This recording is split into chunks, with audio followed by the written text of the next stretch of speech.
हस्त मैथुन एक अष्ट मैथुनों के अंतर्गत है और ये भयानक रोग है, भयानक रोग। इसमें संकोच की बात नहीं, जैसे डॉक्टर से संकोच नहीं, ऐसे शास्त्र और सदगुरुदेव ये संकोच का विषय नहीं। ये वो भयानक रोग है जो कैंसर से भी, टीबी से भी बड़ा भयानक रोग है, बड़ा भयानक रोग। उसकी तो औषधि, इसकी औषधि नहीं है। वो तो प्रारब्ध से आ रहा है। ये आप वर्तमान क्रिया को बिगाड़ कर अपना नाश कर रहे हैं।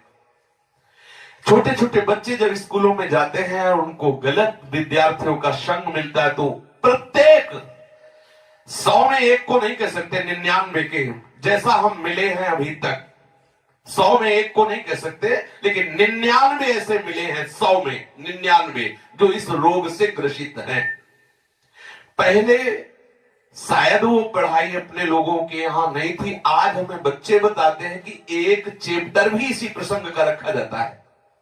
किसी विद्यार्थी जीवन से आए हुए साधु वेश में अपने उपासक ने बताया कि हम लोगों को शिक्षा दी जाती है कि जैसे खून निकल जाता है तो नया खून और बलवर्धक बनता है, ऐसे ही इस ब्रह्मचर्य का नाश करना अति आवश्यक है, क्योंकि वो हटेगा तो समस्त मांसपेशियों में नई शक्ति जागृत होगी।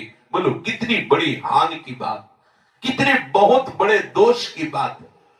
छोटे छोटे बालकों की जिनकी किसी भी तरह से ब्रह्मचर्य नष्ट करने की अवस्था नहीं हुई, वो अपने ब्रह्मचर्य का संहार कर रहे हैं केवल मनोरंजन के लिए। प्लेग, इन्फ्लुएंजा, ये रोग इतने बड़े महामारी नहीं जितना महामारी ये रोग है, जिसे बच्चे और बच्चियां खिलवाड़ समझ रही, मनोरंजन समझ रहे, ये करना आवश्यक ही है ऐसा समझ रहे, सुविधाएं दी जा रही, कहा जाता खेलो हंसो, मार दिया।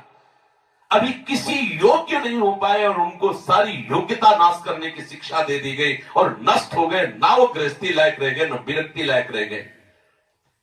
ये जो हस्तमैथुन जनित महारोग से, भयानक रोग से ग्रसित साधक जो भी मनुष्य, जो भी बच्चे हैं, सावधानी, बिल्कुल अपनी मृत्यु का वर्ण कर रहे हैं। और हम ये पक्की बात कह रहे हैं 100 में 99 इस दोष से ग्रसित हैं। 100 में 99, 98 नहीं 99। और हम जब उनसे पूछते तो पता चलता है ये केवल स्कूल में ही पूरी ट्रेनिंग हो जाती है। आपस में 4 बच्चे बैठकर ऐसे गंदे आचरण से युक्त हो जाते हैं जो जीवन में इससे निकल पाना बड़ा कठिन है। नाना प्रकार की, गंगा की कसम, यमुना की कसम, भगवान की कसम, गुरु की कसम, सब कसम एक तरफ, खाने के बाद 1 मिनट बाद जहां वो अपने स्वरूप में कामाग्नि जागृत हुई, नष्ट हो जाता है साधक। ये जो हस्त क्रिया के द्वारा अपनी वीर शक्ति का नाश कर रहे हैं, बिल्कुल समझ ले ये अनिष्टकारी चेष्टा पहली बात अगला जन्म तुम्हें मनुष्य का नहीं होने देगी, क्योंकि तुम इतना भयानक अपराध कर रहे हो। हर वीर शक्ति में वो जीवाणु है जिससे मनुष्य का जन्म होता है। आप उसको किस तरह से नष्ट कर रहे हैं, पहला महापाप तुम कर रहे हो। दूसरी बात, जैसे किसी लकड़ी में घुन लग जाता है, अंदर अंदर उसे खाली कर देता है, ऐसे ही ये क्रिया हर साधक को, हर बच्चे को, हर मनुष्य को जर्जर कर देती है, उत्साहहीन कर देती है, निकृष्ट भावना से युक्त कर देती है। कोई भी इस हस्त क्रिया को यदि स्वीकार किए हैं तो उसका फल देख ले, बिना प्रयास के वो वीरहीन होता रहेगा। कसम खाइए कि मैं जीवन में कभी हस्तमैथुन नहीं करूंगा। श्री जी को साक्षी करके इसका निर्वाह कीजिए, विश्वास कर लीजिए आपकी परमार्थिक या व्यवहारिक जो भी उन्नति सबके नाश का प्रधान कारण है। आप ऐसे कारण को स्वयं कर रहे हैं। गृहस्थी धर्म में तो जब संयोग होगा तब होगा, आप इसमें प्रतिपल मर रहे हैं, प्रतिपल। और ये आपको इतना कमजोर, इतना परास्त कर देगी, आप भगवत मार्ग में चल नहीं सकते। आप इसे निश्चय करें, इसी क्षण निश्चय करें कि मैं कभी भी हस्त क्रिया के, तो कोई भी साधक, स्त्री या पुरुष, कोई भी साधक किसी भी प्रक्रिया के द्वारा हम ऐसा, जब तक गृहस्थ धर्म से युक्त होकर हम भगवत पूजा की भावना से संतानोत्पत्ति वाली क्रिया, वो अलग चीज, अपनी किसी चेष्टा के द्वारा हम ऐसा नहीं करेंगे। जो ऐसा करते हैं उनकी समस्त इंद्रियां दुर्बल होती जाती हैं, एक एक नस से उनकी शक्ति का ह्रास होता जाता है और उनके मुंह में पीलापन, सिकुड़न बिना वृद्धावस्था के से दिखाई देने लगती है। नस में दौर्बल्य, बार बार स्वप्न दोष, नाना प्रकार के गंदे संकल्प, नाना प्रकार की जलन उनके हृदय में प्रकाशित हो जाती है और वीर शक्ति इतनी द्रवित हो जाती है कि उनको पता ही नहीं लगता कब स्खलित हो गई। इसलिए साधक सावधान, ऐसी गलती बिल्कुल न करे, बिल्कुल न करे। क्योंकि शरीर के भीतर एक मनोवाह नाम की एक नाड़ी है। इस नाड़ी के साथ संपूर्ण नाड़ियों का संबंध है। जे भी आप कामासक्त होकर के इस क्रिया को करते हैं, संपूर्ण आपके शरीर की नस नाड़ियां कांप जाती हैं। शरीर से लेकर मतलब सिर से लेकर पैर तक संपूर्ण यंत्र, छोटी मोटी सब नाड़ियां कंपायमान हो जाती हैं। फिर उस रक्त से मंथन करके फिर जो निकलता है उसे वीर्य कहते हैं। कितना बड़ा नाश कर रहे हैं आप। इस धातु से दौर्बल्य, प्रमेह, स्वप्न में, मधुमेह, बड़े कठिन कठिन रोग घेर लेते हैं। पक्षघात, ग्रंथिवात, संधिवात, अपस्मार, मिर्गी, पागल पर, भीषण भीषण पीड़ाएं शरीर में, न जाने कितने निंदनीय रोग इस क्रिया के द्वारा होने लगते हैं। इसलिए प्रत्येक उपासक को, चाहे वो गृहस्थ मार्ग का हो या विरक्त मार्ग का हो, बिल्कुल ऐसी क्रिया ना करे। जब कोई हस्त क्रिया करता है तो उसके सीधे कलेजे पर धक्का लगता है। जब क्रिया करता है तो संपूर्ण नस नाड़ियों में हलचल और हृदय पर धक्का लगता है, जिससे उसका दिल कमजोर होने लगता है। और वही सबसे ज्यादा जिसे हार्ट अटैक कहते हैं, वही कारण होता है। वीर चरण ही उसका प्रधान कारण होता है। क्षय, खांसी, श्वास, ये क्षमा महाभयानक रोगों का बुलावा है। हृदय रोग से पीड़ित अभागे मनुष्य किस क्षण मर जाए कोई पता नहीं। मस्तिष्क पर जो एक ऊर्जा शक्ति, विचार शक्ति होती है, वो नष्ट हो जाती है। जो ये हस्त क्रिया को करते हैं उनको देखते ही पता चलता है करते हैं। कुछ ऐसे लक्षण होते हैं जिनको देखने से ही पता चलता है ये सब वो प्रतिपल अपने आप को चौपट कर रहे हैं। कितना पागलपन है। आप अपने जीवन को नष्ट कर रहे हैं। पागल खाने में अगर देखा जाए तो 5 आदमी ऐसे मिलेंगे 100 में जो किसी अन्य घटना से पागल हुए। 95 ऐसे मिलेंगे जो विषय के कारण पागल हुए, जिन्होंने ब्रह्मचर्य को छीण किया है और उनकी मेधा शक्ति कमजोर हो गई और पागल हो गए हैं। ये व्यभिचार प्रवृत्ति किसी भी लायक नहीं रहती। सैकड़ों पागल खाने में जांच करने पर ज्ञात हुआ है कि जितने भी पागल हैं उनमें से 95 केवल इस बात से पागल है, भ्रष्ट आचरण से। आप परिश्रम युक्त, साधना युक्त आप रहिए। ये आजकल के माता पिता स्वयं सावधान नहीं, बच्चों के सामने ऐसी चेष्टाएं करते हैं कि उनकी सामर्थ्य नहीं कि अपने बच्चों को रोक सके। वो समझते हैं कि बच्चों से ये बातें करना ठीक नहीं है। लेकिन आप समझिए, अगर बच्चों को आप एक छूट दे रहे हैं, आप उनका कितना जीवन नष्ट कर रहे हैं। उनकी आंख, नाक, कान, जिह्वा, वाणी, पैर, त्वचा सब कमजोर हो रहे हैं। और इस कारण जब वो गृहस्थ धर्म में प्रवेश होते तो गृहस्थी लायक नहीं रह जाते, गृहस्थी लायक नहीं रह जाते इन क्रियाओं के करने के कारण। माता पिता को, सदगुरु को चाहिए, उपदेशक को, कि अपने आसपास इस बात को कहे कि वो कभी ऐसी गंदी चेष्टाएं ना करें। सदगृहस्थी में जान, देखो पहले आचार्य परंपरा थी, सब जाकर गुरुकुल में रहते थे, ब्रह्मचर्य रहते थे। फिर जिनको गृहस्थ में जाना होता वो गृहस्थ में जाते, जिनको नैष्ठिक ब्रह्मचर्य का व्रत लेना होता वो वैरागी होते। दोनों महान पुरुष बनते। वो गृहस्थी में जाकर धर्म पूर्वक चलते हुए पुनः वैराग्य को धारण करता और विरक्ति में जाकर वो महापुरुष बन जाता। दुर्बल चित्त इतना हो जाता है कि ना वो धर्म स्थान देखता है, न तीर्थ स्थान देखता है, न मंगल तिथि देखता है, न मंगलवार देखता है। बस अपनी वासनाओं का खेल खेलता रहता है।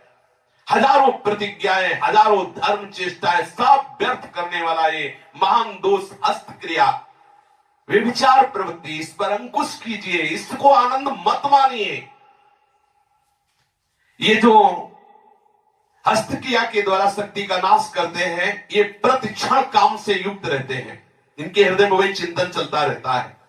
बालक अवस्था से लेकर के यौवन अवस्था तक देखिए आप, इनकी आंखों में देखिए, न तेज होगा, न इनकी गंभीरता होगी, बहुत चंचलता, निस्तेज आंखें होगी, चेहरा पीला पड़, जब देखो तो ऐसा लगता है कि शर्मिंदा हो रहे हैं, मुंह छुपा रहे हैं, ऐसा लगेगा। पहला लक्षण है। दूसरा, कुछ इतने निठल्ले, ऐसे दिखावटी स्वभाव के, ऐंठ में, अकड़ में, गर्मी में रहते, ये वीर शक्ति के नाश का लक्षण है।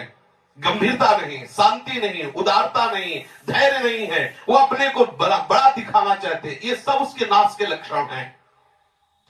जिनका चेहरा आनंद में, देखते ही हृदय में आकर्षण, ये ब्रह्मचर्य का लक्षण है। चेहरा देखो तो उजड़ा हुआ दिखाई देता है, लगता है बिना रोते हुए भी रो रहे हैं। वो सब सिकुड़ गया चेहरा, ऐसा जैसे किसी घर में आग लगा दो, इसके बाद दर्शन करो तो कैसा लगता है, वो ऐसे ही उसका चेहरा होता है जिसने अपने जीवन से खिलवाड़ किया है। जो स्वभाव से ही रुक्ष, चिड़चिड़ा, क्रोधी, बात बात पे एकदम रूखा, चेहरा पीला पड़ रहा, फीका पड़, वो चेहरा पीला प्रेम का नहीं कि वो चेहरा प्रेम में पीला पड़, प्रेम में नहीं, यहां काम की बात हो रही है। मुख पिया आई फिर गई, बदल गए तन रंग, ये प्रेम का लक्षण नहीं, ये काम के लक्षण की यहां बात हो रही। वो मुर्दा की तरह निस्तेज खिन्न छिन्न ऐसे ही घूमता रहता, कोई लक्ष्य नहीं, कोई उद्देश्य नहीं, बात बात में आलस्य, बात बात में गुस्सा। जो गालों में बिना कोई गुलाबी कुछ लगाए जो गुलाबी दिखाई देती है वो ब्रह्मचर्य की होती है, और जिनके ब्रह्मचर्य क्षीण हो जाते हैं, झाई पड़ जाती है। देखो देखने में लगता है क्योंकि बोले कितने को, बोले 18 के, 18 में तो उसकी दुर्गति हो रही, तो 28 और 48 में क्या होगा। जो काले दाग चेहरे में पड़ने लगते हैं, आंखें धसी नजर आती हैं, गाल पीले नजर आते हैं, नाक के आसपास काले काले दाग यहां ऐसे प्रकट हो जाते हैं, ये सब लक्षण हैं जो उन्होंने अपनी शक्ति का नाश कर दिया। सावधानी के द्वारा इस जीवन को आप बर्बाद ना करें। जो 12 वर्ष की अवस्था के बाद से शुरू क्रिया कर, 12 वर्ष हैं, कितने से बच्चे हैं, कितने चलना मुश्किल हो गया, चलना मुश्किल, तब कसम खवानी पड़ी। वो तो लक्षण पता है ना, तो कसम कि तुम्हें हमारी कसम, यदि हमें आप तनिक भी मानते हो, संत मानते हो, गुरु मानते हो, कसम खाओ आज के बाद ऐसा, तब उनमें चलने की सामर्थ्य आ रही। बच्चे हैं, खिलवाड़ हो गया, उनके लिए खिलवाड़ हो गया और अपने जीवन को नष्ट कर दिया। अभी 14, 13, 15, 18 ये अवस्था है। जो लोग ये कहते हैं ना कि खेलने खाने की अवस्था, वो थोड़ा सुन ले कि कौन सा खेल खेल रहे हो, क्या खा रहे हैं। ये खेलने खाने की अवस्था है। अरे ये वो अवस्था है जिसमें जो चाहो तुम बन सकते हो। जो इस वीर शक्ति का नाश करते हैं वो बिना बुढ़ापे के सारे लक्षण बुढ़ापे के उनमें होते हैं। कमर में दर्द है, चला नहीं जा रहा है, थोड़ी चढ़ाई में हांफने लगे। अब अवस्था कितनी, बोले 18 की। इस अवस्था में तो मतलब दिशाएं भी कांपे, वो अवस्था है। अब तो दिखाई नहीं देता कोई जवाल। चित्त में कुचिंताएं, छाती में धड़कन, बिना भय के भयभीत हो जाना, थोड़े से भी दुख में ऐसा सोचना कि मैं आत्महत्या कर लूं, ये सब बातें उसी की कमी से हो रही हैं। ये महापुरुषों के अनुभव की झूठी झूठी बातों में एकदम घबरा जाना। कोई झूठी धमकी दे दे तो बस वो ऐसा लगता है अब क्या करूं, किसी कमरे में बंद हो जाऊं, अपने आप को प्राण हत्या करके बचा लूं, ऐसा मैं अपने शरीर को न, ये सारे के सारे लक्षण उसी में प्रकट होते हैं। जो ब्रह्मचर्य का नाश करता है, नींद ना आना या सोना तो कुंभकर्ण की तरह, मुर्दे की तरह सो जाना, आलस्य, जरा जरा देर में वो निरुत्साहित बातें, आंखों में जलन, भारीपन, ये सब, स्वप्न दोष अधिक होना, ये सब उसी के लक्षण है जो आपने गलतियां की है। जो सावधान नहीं रहता तो जब वो लघु शंका को बैठता है तो सबसे पहले वीर शक्ति का श्रवण, या सबसे बाद में, दोनों में जैसा अभ्यास हुआ, आप सोच में बैठे, लघु शंका में बैठे, तो सबसे पहले या तो वो गिरेगा या बाद में गिरेगा। आप सोचो उसकी कितनी बड़ी दुर्दशा है। वीर का पाचन नहीं होता, भोजन का पाचन, रस रस का पाचन, रक्त रक्त का पाचन, मांस मांस का पाचन, जो मज्जा, अस्थि और ये सप्तम धातु वीर का पाचन नहीं हो सकता। इसका पाचन ओज के रूप में होता है, तेज के रूप में होता है, महान शक्ति के रूप में होता है। जो संयम से चलता है, भगवत आराधन में चलता है, उसका एक अलग ही स्वरूप होता है। उसमें एक अलग उत्साह, अलग तेज, अलग ओज चमकता रहता है। सावधानी से, चाहे स्त्री साधक हो चाहे पुरुष साधक हो, दोनों को रक्षा करनी चाहिए। खिलवाड़ ना समझो। ये सप्तम धातु बनने में, एक बार के बनने में 30 दिन 4 घंटे लगते हैं। 30 दिन 4 घंटे लगते हैं। जब बहुत सुंदर भोजन सात्विक किया जाता है तो एक बार में संतानोत्पत्ति करने की जो सामर्थ्य वीर शक्ति में है, वो 30 दिन 4 घंटे में तैयार होती है। शास्त्रीय पद्धति के अनुसार, शास्त्र सिद्धांत के अनुसार साधक सावधान रहे, इसे तमाशा न बनावे, इसे मनोरंजन न बनावे, इसे खिलवाड़ न समझे कि कोई देख नहीं रहा। आप जिस कार्य के लिए मनुष्य जन्म धारण किए, चाहे गृहस्थ हो चाहे विरक्त, उसके लिए अति अनिवार्य है आपको ब्रह्मचर्य रहना। ये जो हस्त प्रयास के द्वारा ब्रह्मचर्य का नाश करते रहते हैं, इनको बहुत सावधान हो जाना चाहिए। एक बार ब्रह्मचर्य नष्ट होने में 1.5 तोला सप्तम धातु नष्ट होती है, जो 30 दिन 4 घंटे में तैयार होती है। आप विचार कीजिए, 30 दिन 4 घंटे शरीर की नस नाड़ियों ने जो कमाया, उस सप्तम धातु को आप कितने मिनट में नष्ट कर रहे हैं? कितने बार 30 दिन 4 घंटे में एक बार कमाई हुई वस्तु को कितने बार नष्ट कर रहे हैं? आपकी क्या परिणाम दशा होगी, आप खुद विचार कर लीजिए। कठोर परिश्रम से 30 दिन 4 घंटे में तैयार होने वाली 1.5 तोला अमूल्य वस्तु जो भगवत स्वरूप है, आप उसे कहां बहा रहे हैं? कितनी मूर्खता कर रहे हैं?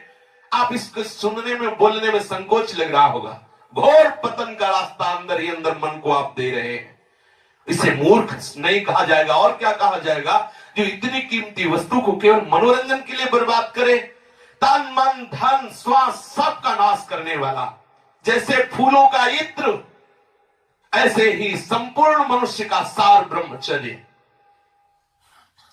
एक एक रुपया आप जैसे बहुत कंजूसी से समेट के रखे, फिर कोई चुराने आवे तो आप दे देंगे क्या? ऐसे ही यदि आप ब्रह्मचर्य पर दृष्टि रखेंगे तो आपसे पापाचरण हो ही नहीं सकता।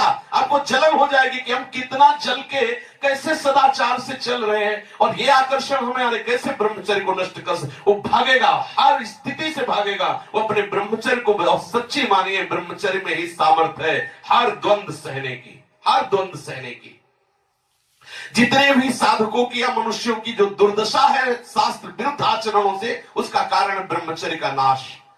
जरा विचार करो, जो दिन में 2 बार, जो 3 बार, या 2 दिन में, 3 दिन में, या चौथे दिन में ऐसा करते हैं, आप उन पर विचार कीजिए कि 30 दिन 4 घंटे में तैयार होने वाली वस्तु को वो 2 दिन में, 3 दिन में, या 1 दिन में 2 बार, या ऐसा आप सोचो उनकी कितनी बड़ी दुर्दशा हो रही, वो कहां पहुंचेंगे।